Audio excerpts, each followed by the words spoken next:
నమస్తే, welcome to ఇహా TV.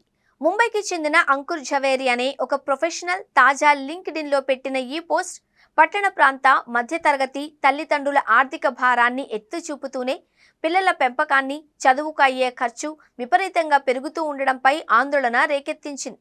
Metropolitan నగరంలో ఒకరికి ఏడాదికి 13 లక్షలు ఖర్చవుతూ ఉండగా అందులో చదువుకు అయ్యే ఖర్చు 7 నుంచి 8 లక్షల వరకు ఉంటోందని జవేరి తన పోస్టులో అంచనా వేశారు. గత వారం నేను నా కజిన్ను కలిసే వరకు భారతదేశంలోని నగరాలలో పిల్లలను పెంచడం తలకు మించిన భారమని నాకు తెలీదు అని జవేరి ఆశ్చర్యం వ్యక్తం చేశారు. ఏదైనా ఒక ఇంటర్నేషనల్ స్కూల్లో ట్యూషన్ ఫీజు ఏడాదికి ఒకరికి 7 నుండి 8 లక్షల మధ్య ఉంది అని, ఇక యూనిఫారాలు, పుస్తకాలు, ప్రైవేటు ట్యూషన్లు, చదువుకు సంబంధించిన ఇతర ఖర్చులన్నీ కలిపితే సంవత్సరానికి మరో 2 నుండి 4 లక్షల వరకు అవుతుంది అని అంకుర్ జవేరి పేర్కొన్నారు.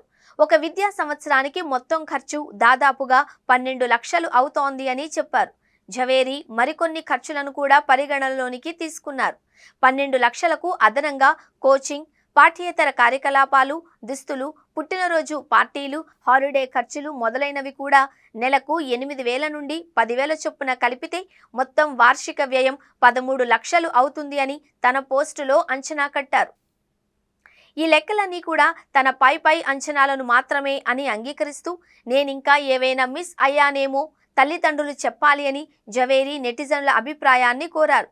తన పోస్టుపై వ్యతిరేకత వ్యక్తం అవుతుందేమోనని భావించిన జవేరి కొంతమంది ఐసీఎస్ఈ పాఠశాలలు తక్కువ ఫీజులు వసూలు చేస్తున్నాయి, పిల్లల్ని అక్కడ చేర్చవచ్చు కదా అని అనొచ్చు.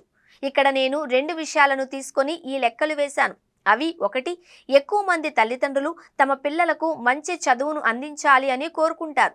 2, ఐసీఎస్ఈ పాఠశాలల్లో ప్రవేశం దొరకడం చాలా కష్టమని జవేరి వివరించారు. జవేరి పెట్టిన పోస్టుపై మిశ్రమ స్పందనలు వచ్చాయి. కొంతమంది ఆయనతో ఏకీభవించారు, మరికొంతమంది విభేదించారు. ఖరీదైన పాఠశాలలు కావాలనుకున్నప్పుడే ఎంత ఖర్చు అవుతుంది అని కొందరు వాదించారు. ఒక నెట్ యూజర్ బ్రాండెడ్ స్కూళ్లలో అంతేగా అని కామెంట్ చేశారు. మరొకరు పిల్లల చదువు విషయమై తల్లిదండ్రుల మీద ఉండే సామాజిక ఒత్తిడి గురించి మాట్లాడారు. తమ పిల్లలు ఎక్కడ వెనుకబడిపోతారోనన్న భయంతో తల్లిదండ్రులు కష్టమో నష్టమో తలకు మించిన ఆర్థిక భారానికి సిద్ధమవుతారు.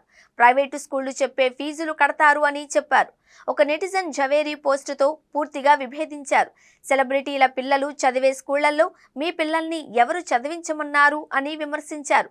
ఐసీఎస్ఈ, సిబిఎస్ఈ, ఐసీసీఎస్ఈ పాఠశాలల్లో సీటు తెచ్చుకోగలిగితే తక్కువ ఖర్చుతో నాణ్యమైన విద్యను పిల్లలకు అందివ్వవచ్చు అని కొందరు అన్నారు.